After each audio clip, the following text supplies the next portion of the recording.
It's been a while since I've done a book haul. It's not really my thing, to be honest. Generally, I get books in ones and twos. It's more like a book dribble.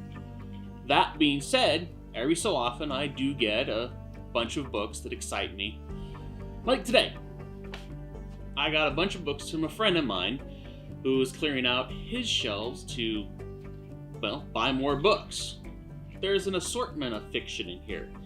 There's some graphic novels, as well as some fantasy, including some HP Lovecraft, which I'm really excited about. Thanks, Rob!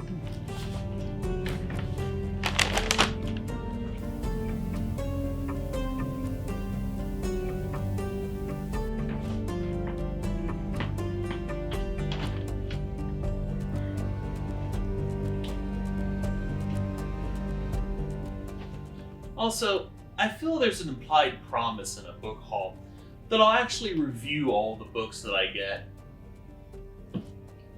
In reality, that hasn't been the case, and I'm not in really any hurry to change that.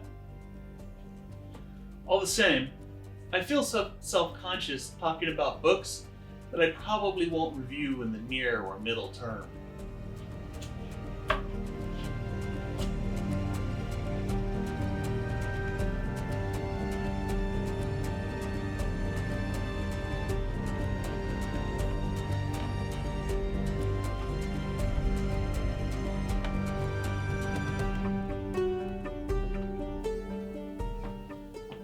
All the same, I've missed making videos for this channel. I always do when I lose inspiration or motivation. So when I get a bunch of books I'm really happy about, it seems like the perfect time to make a new video.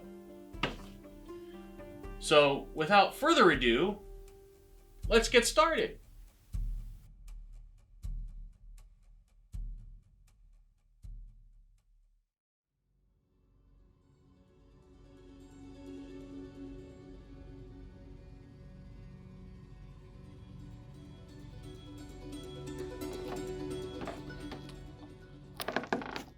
I'm going to start by talking about the books I know the least about. First up, Hummingbird Salamander by Jeff Vandermeer. A security consultant gets an envelope with a key to a storage locker that has a taxidermied hummingbird and a clue that leads her to a taxidermied salamander. The woman who sent the envelope, the note, is a reputed eco-terrorist and the daughter of an Argentinian industrialist. Taking the hummingbird out of the storage unit leads our protagonist on a thrilling chase. Well, that's all I know about the book. So cool. I'm game.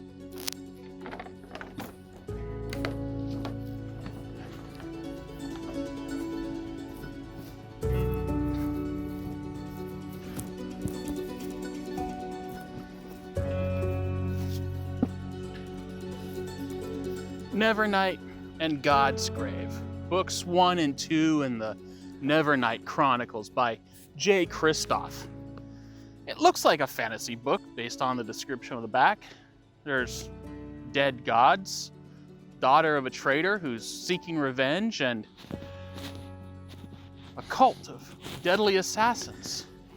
You ever notice it's always a guild of deadly assassins?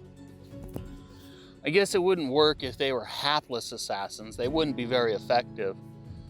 But regardless of the trope, it does sound like it's in my kind of wheelhouse. Giraffes on Horseback Salad by Josh Frank, illustrated by Manuela Ortega. The description is weird. It's supposed to be a adaptation of a screenplay written by Salvador Dali for the Marx Brothers. Such a weird idea that I wasn't sure was even a real thing until I Googled Salvador Dali screenplay. Salvador Dali screenplay. Yep, Salvador Dali wrote a screenplay in 1937. That's all I need to know to read it, and now you know that it exists.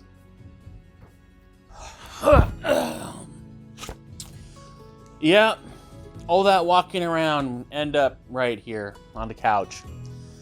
So, next up is Jupiter's Legacy, the first 4 volumes by Mark Millar and illustrated by Wilfredo Torres. It's the dude who wrote Old Man Logan and Civil War. To quote the late, great Stan Lee, "Nuff said." Staying on the trend of comic books, however, got a few collections, an assemblage of issues from story arcs.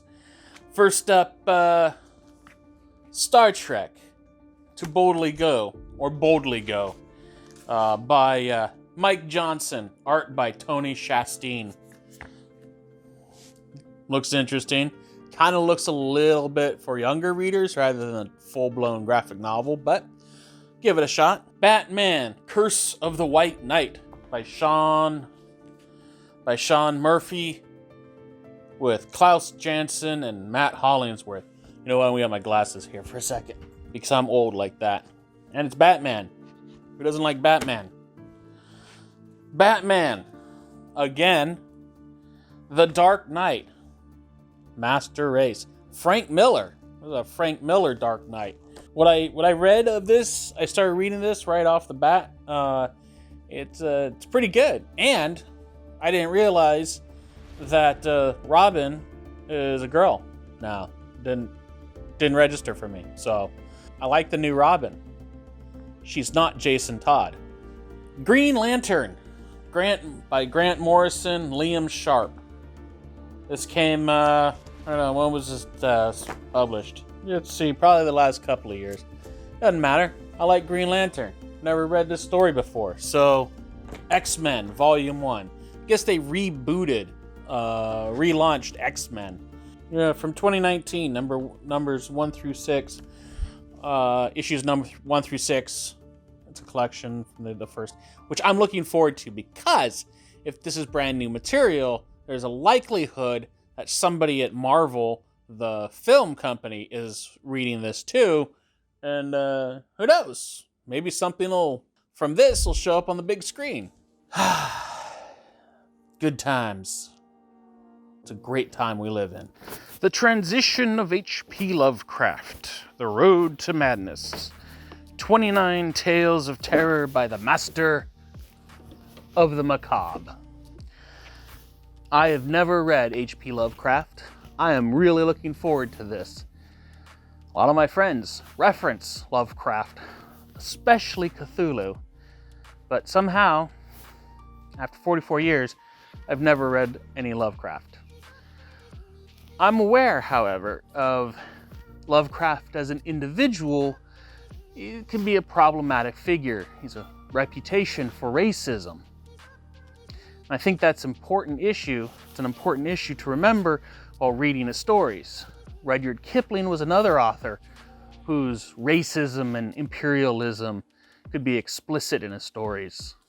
These stories are artifacts from their time, but they can still be uncomfortable, even outright offensive to our modern sensibilities. That brings to mind the old argument about how to separate artist from art. Can you enjoy one without the other, or if it's possible? And that is an entire video essay to itself. And all the same, I'm looking forward to reading some Lovecraft. Hey, thanks for watching. If you made it this far, I appreciate you spending time with me, and I will see you next time, whenever next time is.